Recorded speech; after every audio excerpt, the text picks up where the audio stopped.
Hello students, welcome to DCM classes. Today we'll be revising part 2 of ray optics. Part 1 of ray optics has been already revised in the previous video. आप उसको देख सकते हो कम उसमें section में जाकर देख सकते हो यूट्यूब के, और उसमें हमने पूरा रिफ्लेक्शन टॉपिक जो है वो पूरा कवर किया हुआ है. तो in this video we'll be covering the refraction of light. Actually, ray optics consists of two parts: reflection of light and refraction of light. Reflection of light has been already covered in the previous video. In this video we will be covering the refraction of light. ये ray optics CBSE term 2 के हिसाब से भी आपके लिए बहुत ज़्यादा important है, क्योंकि ये एक्चुअली आपके सिलेबस का पार्ट है जो कि टर्म 2 में एग्ज़ाम में पूछे जाएंगे. तो सबसे पहले अगर आपको इस वीडियो से रिलेटेड कोई भी डाउट आता है तो आप उसमें मुझे नीचे जो 2 नंबर्स डिस्क्रिप्शन बॉक्स में उसमें आप मुझसे पूछ सकते हो. और किसी भी तरीक़े का डाउट हो, वो कॉन्सेप्ट रिलेटेड डाउट हो या फिर नॉन कॉन्सेप्ट रिलेटेड डाउट हो, वो भी आप मुझसे पूछ सकते हो व्हाट्सएप पर. तो स्टार्ट करते हैं. Ray optics part 2, refraction of light. इस refraction of light is actually, reflection of light में आपने देखा था कि एक्चुअली जो लाइट होती है वो सरफेस से according to the law of reflection वो रिफ्लेक्ट होती है, और रिफ्लेक्ट होने के बाद सेम मीडियम में लौट जाती है. रिफ्रैक्शन ऑफ लाइट में क्या होता है कि the incident ray strikes on the surface and gets refracted into the surface, मतलब it gets inside that surface. अब उसके केस में क्या होता है, the angle of incidence, the angle which the light makes with the normal changes when it is refracted to the other surfaces. उसे कहते हैं हम रिफ्रैक्शन ऑफ लाइट. अब ये जो रिफ्रैक्शन ऑफ लाइट है, जिसमें आप डायग्राम में देख पा रहे हो कि this is a ray of light which is being incident on the surface A B, और ये रिफ्रैक्शन के बाद ये नॉर्मल की तरफ टिल्ट हो जाती है. अब ऐसा क्यों होता है ये आपको सब समझ में आएगा अभी जो मैं बताऊंगा, Snell's law. Because this refraction, पहले इसके टर्म देख लेते हैं. This is the angle of incidence और this is the angle of refraction. This is the angle at which the light refracted makes with the normal.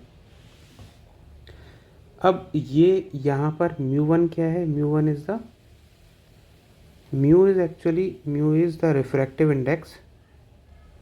Refractive index is the property of a medium. mu1 is rarer medium. mu2 is denser medium. Means the refractive index of the denser medium. mu1 is the refractive index of rarer medium. अब जो refraction होता है वो एक law follow करता है which is called Snell's law.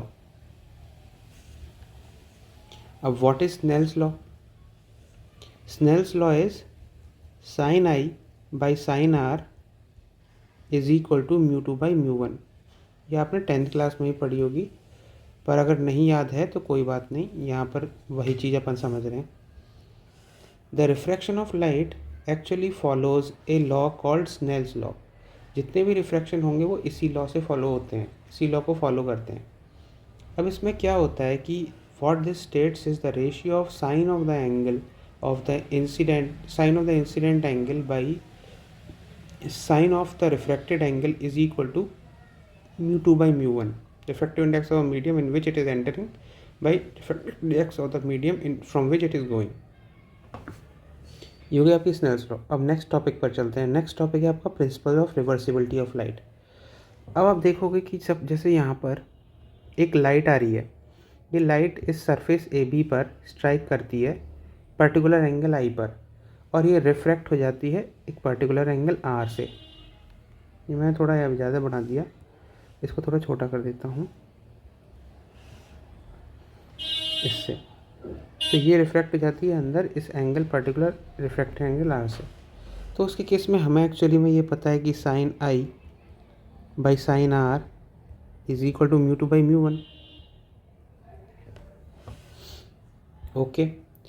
अब यहाँ पर क्या होगा कि आपको वो वाली कंडीशन निकालनी है जब ये लाइट इस सेम मीडियम में ही, mu1 मीडियम में ही, जो कि रेयर मीडियम है, उस मीडियम में ही रिफ्लेक्ट बैक हो जाए. अंदर रिफ्रैक्ट ना हो, इसी मीडियम में चली जाए, इस वाले मीडियम में ऐसे चली जाए. तो कंडीशन निकालने के लिए आप क्या करोगे कि sine i into mu1 by mu2 is equal to sine r, इसी से ही आया है। तो इसका मतलब sine are is equal to mu one by mu two into sine आई।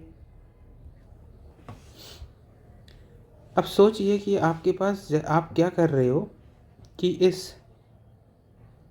अगर आपको इस लाइट अपने ही सेम मीडियम में रिफ्लेक्ट बैक करना है, मैं डायग्राम बना देता हूँ, इसी मीडियम में रिफ्लेक्ट बैक करना है, तो ये जो एंगल होना चाहिए, angle of refraction, this must be greater than 90 degree, this is 90 degree angle, this angle R1 must be greater than 90,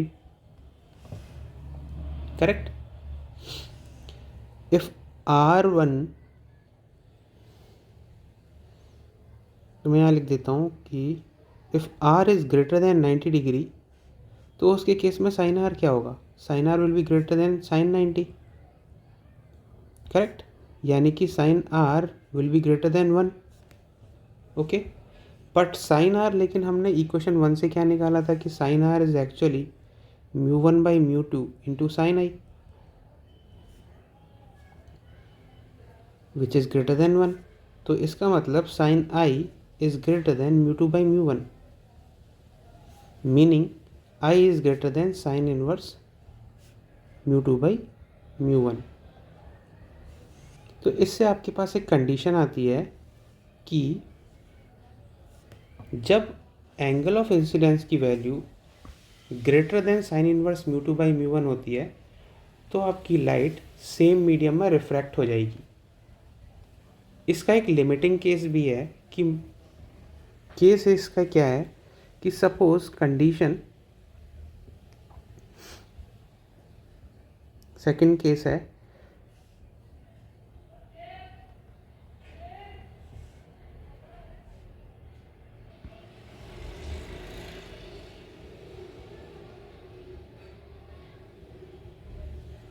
when light goes parallel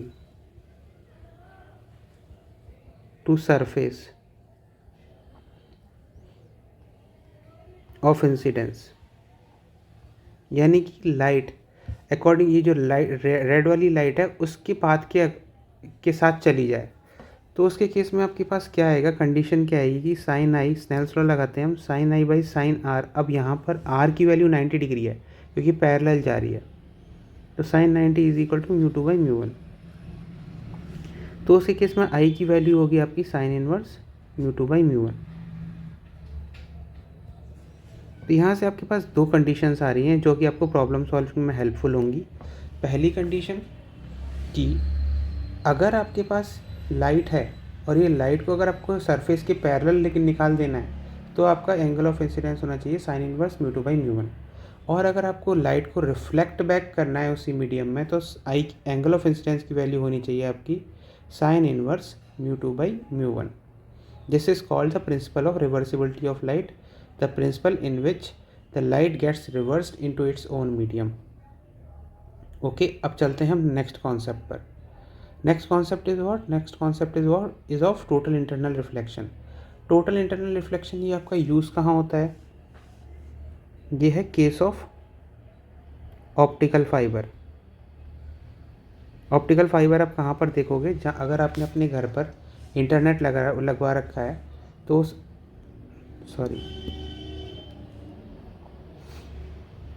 अगर आपने अपने घर पर इंटरनेट लगवा रखा है तो उसके केस में अगर आपके पास हाई स्पीड इंटरनेट है तो आप देखोगे कि आपके पास जो वायर आ रहा है वो एक ऑप्टिकल फाइबर वायर है। उसमें क्या होगा, और उसमें क्या होता है कि जो आपके पास जो इंटरनेट जो आ रहा है वो थ्रू दिस लाइट के फॉर्म में आ रहा है। अब यहाँ पर क्या होगा कि जो लाइट है, this light is incident at a particular angle i, और इस तरह से इंसिडेंट होती है कि जो एंगल ऑफ जो आर होता है आपका, in this case your mu one is inside the wire, है ना, यहाँ पे बना देता हूँ, mu two is outside the wire.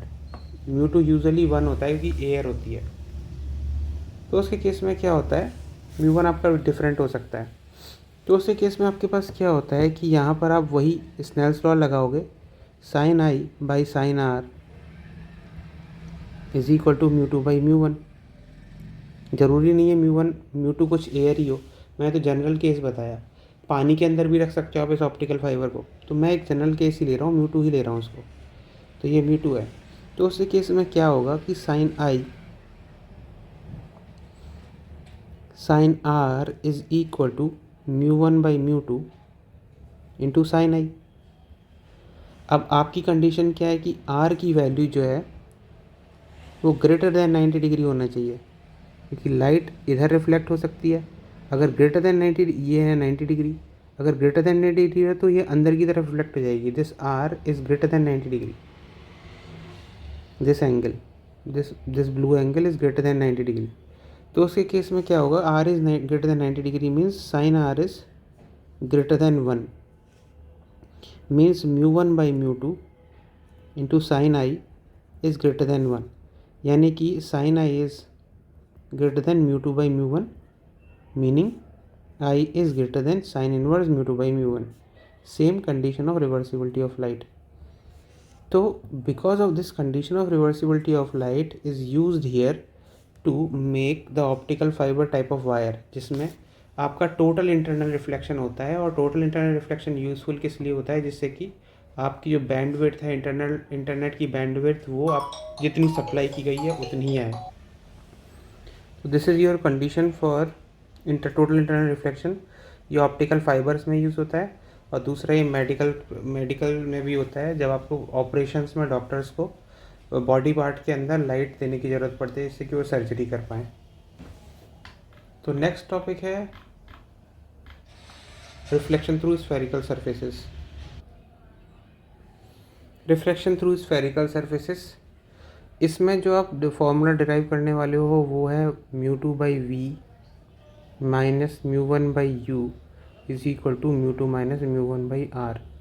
अब this formula is also very very very very important, because ये फार्मूला आपसे कई बार एग्जाम में डेरिवेशन में पूछा गया है।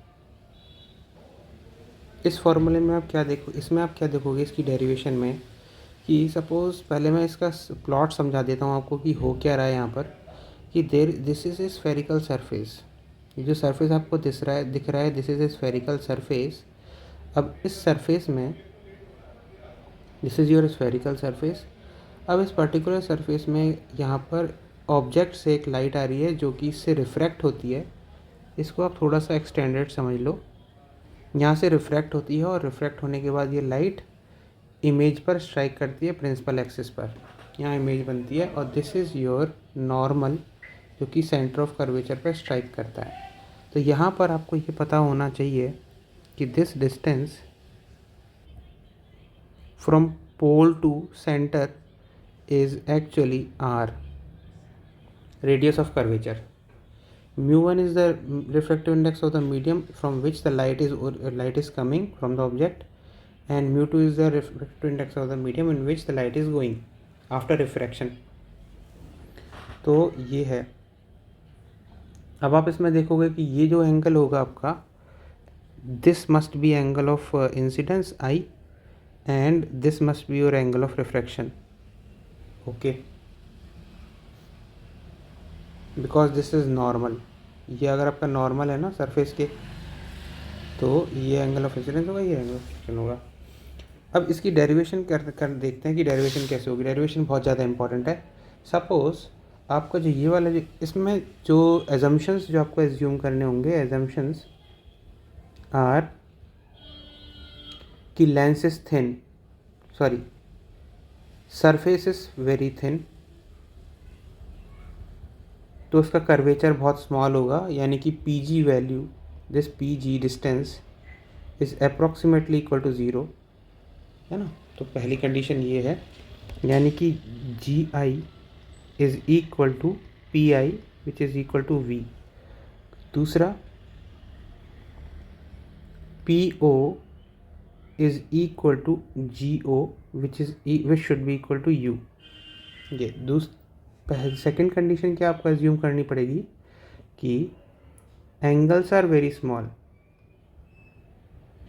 Angles are small, so sin theta is approximately equal to theta, cos theta is approximately equal to 1, so tan theta is equal to theta. ये आपको दो एजम्पशंस हैं जो मानने पड़ेंगे, इसमें होते हैं, क्योंकि ये एजम्पशंस को आपको अगर याद होगा, इन एजम्पशंस को यूज़ करके मैंने पहले भी प्रूव किया है, तो हम इसी एजम्पशंस को यूज़ करके प्रूव करते हैं। प्रूफ पे आते हैं।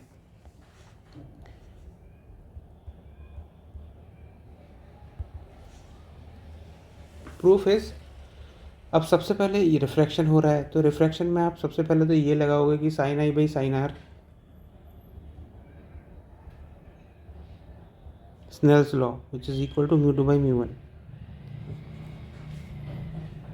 But angles are very small, तो इसकी केस में क्या होगा, sine I is equal to i, sine are is equal to r is equal to mu two by mu one.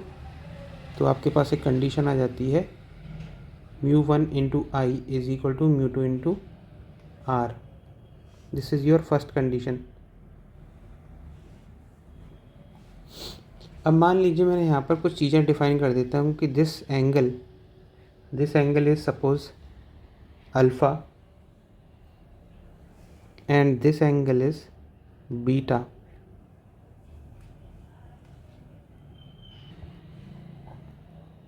and this angle is phi.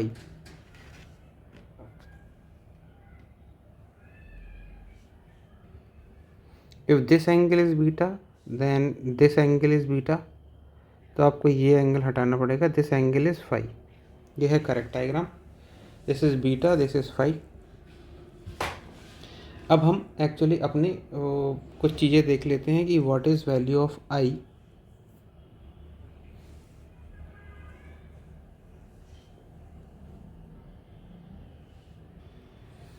अब अगर आप यहाँ पर देखोगे तो हमें आई और आर की वैल्यू निकालनी है, तो यहाँ पर this angle must be equal to your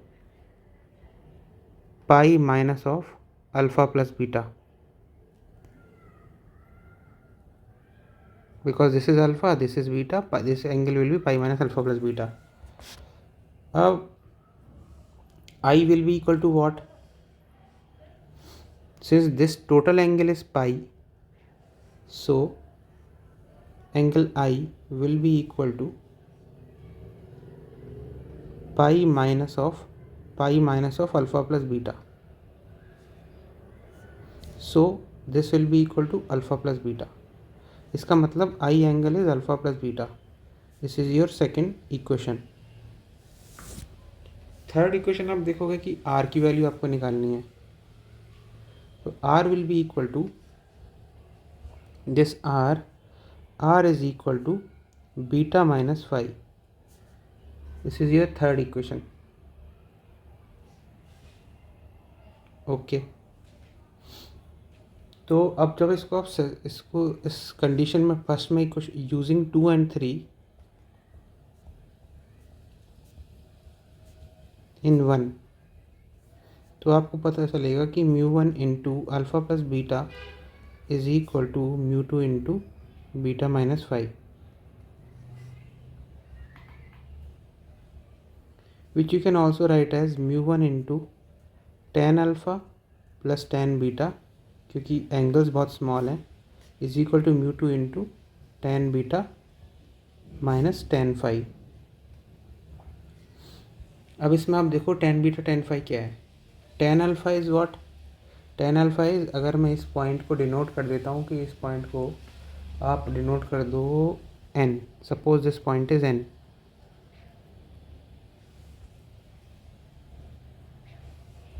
तो tan alpha will be equal to what? Mu one into N G by G O. Tan beta is what? N G by G C. Mu two into ten beta is what? Tan beta is N G by G C minus ten five is what? N G by G I.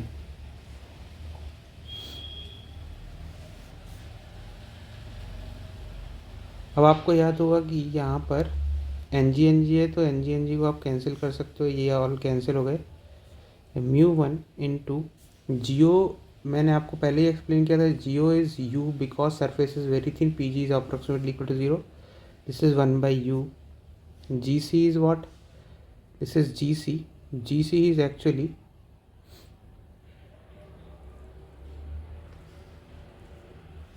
because PG is very small, so GC must be approximately equal to PC, means this is equal to R.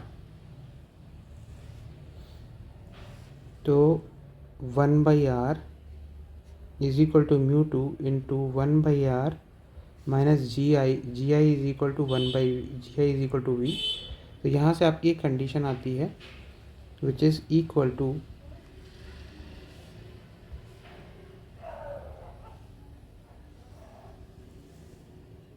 mu1/U plus mu1/R is equal to mu2/R minus mu2/V.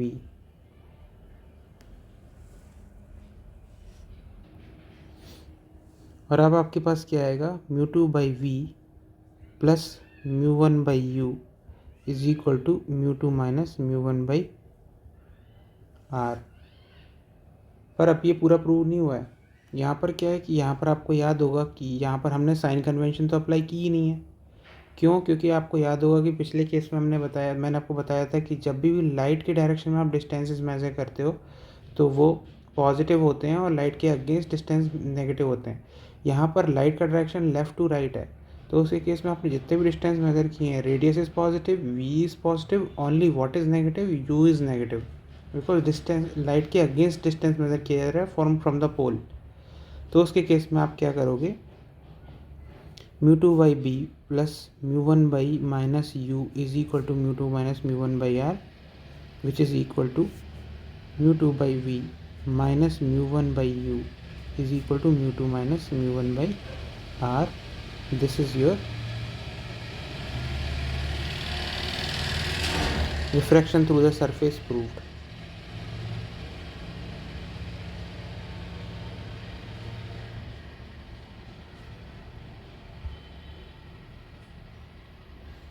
This proof इस यहाँ पर आपको ये लिखना पड़ेगा using sign convention. तो ये proof बहुत ज़्यादा इंपॉर्टेंट है और ये प्रूफ प्रॉब्लम सॉल्व, ये आपका ये वाला जो फॉर्मूला है ये प्रॉब्लम सॉल्विंग में भी बहुत ज़्यादा यूज़फुल होगा. अगर आपको इससे रिलेटेड कोई भी डाउट आया हो तो आप मुझे इस कमेंट सेक्शन में पूछ सकते हैं. और नहीं तो ये डेरिवेशन तो बहुत ज़्यादा इंपॉर्टेंट है. This is reflection through the spherical surface. This is actually covered. अब नेक्स्ट टॉपिक जो होगा आपका lens formula, derivation of lens formula. Lens makers formula actually में होता है आपका 1/V minus 1/U is equal to 1/F. एक तो होता है आपका ये फार्मूला, और दूसरी चीज़ क्या होती है, 1/F is equal to mu2/mu1 minus 1 into 1/R1 minus 1/R2.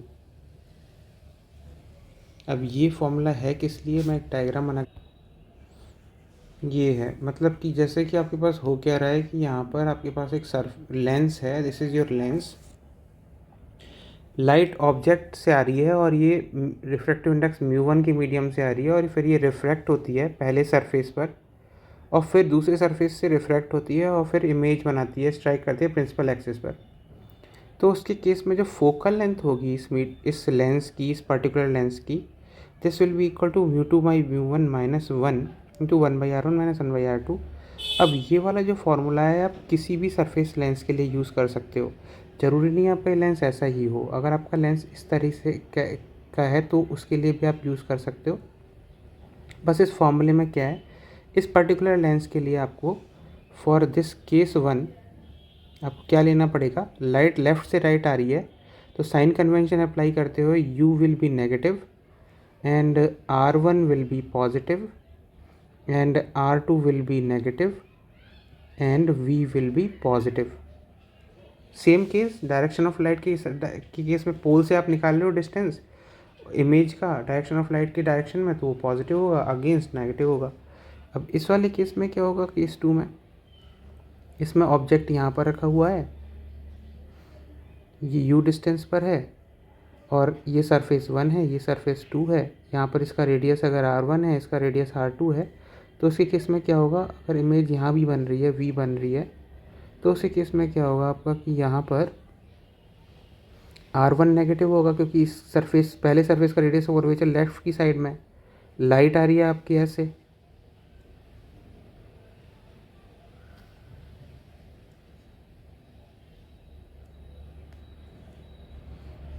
तो आपके केस में क्या, ये R1 नेगेटिव होगा और R2 पॉजिटिव होगा और U नेगेटिव होगा और V पॉजिटिव होगा। तो ये चीज़ें ध्यान में रखते हुए वैल्यूज़ आपको दी हुई होंगी। R1 की बस साइन कन्वेंशन आपको फॉलो करना है। उसको फॉलो करके जब आप फोकल लेंथ निकालोगे, इसके केस में भी ये μ1 है और ये μ2 है, तो जब आप निकालोगे तो आपकी फोकल लेंथ आएगी। और इमेज निकालने के लिए इस फोकल लेंथ को निकालने के बाद जब आप इस फॉर्मूले में डालोगे तो ये आपके पास जो भी ऑब्जेक्ट का डिस्टेंस दिया हुआ है तो आप इमेज का डिस्टेंस निकाल सकते हो, इमेज का डिस्टेंस दिया हुआ है तो ऑब्जेक्ट का डिस्टेंस निकाल सकते हो यूजिंग दिस फॉर्मूला। अब दिस फॉर्मूला ये डिराइव कैसे होता है, ये इसका डेरिवेशन बहुत ज़्यादा इंपॉर्टेंट है। Derivation we will be discussing in the next video. तो अगर आपको ये इस वीडियो को देखते रहिए, ये फॉर्मूला बहुत इंपॉर्टेंट है, ये चीज़ें मैंने डिस्कस की हैं। और ये formula is called lens maker formula. Sign convention आप इसमें अप्लाई करते हो, sign convention same as for mirror. तो ये चीज़ अगर आपको पसंद आया हो तो इस वीडियो को लाइक शेयर सब्सक्राइब कीजिए। और ये सब डेरिवेशंस और ये फार्मूले बहुत ज़्यादा इंपॉर्टेंट है आपके CBSE term 2 point of examination point of view से। इसको करने के बाद मैं 100% श्योर हूँ आप प्रॉब्लम्स आसानी से सॉल्व कर पाएंगे। और आपको फर्दर कोई भी डाउट आता है तो आप मुझसे कमेंट सेक्शन में 2 नंबर्स पे जो मैंने डिस्क्रिप्शन में दिए हैं उस पर आप मुझे फ्रीली पूछ सकते हो और अच्छे से तैयारी कर सकते हो। और अगर आपको ये वीडियो पसंद आए तो इसको लाइक शेयर सब्सक्राइब कीजिए, जिससे कि आप जो नेक्स्ट वीडियोज़ में डालूँगा इस तरीके के वो आपके पास जल्दी से जल्दी पहुंच जाएं और आपको नोटिफाई हो जाएं, जिससे कि आप उसको तुरंत पढ़ देख के आप अपनी प्रिपरेशन को अप टू डेट रख पाओ। Thank you. All the best for your upcoming term 2 examination. All the best. Thank you.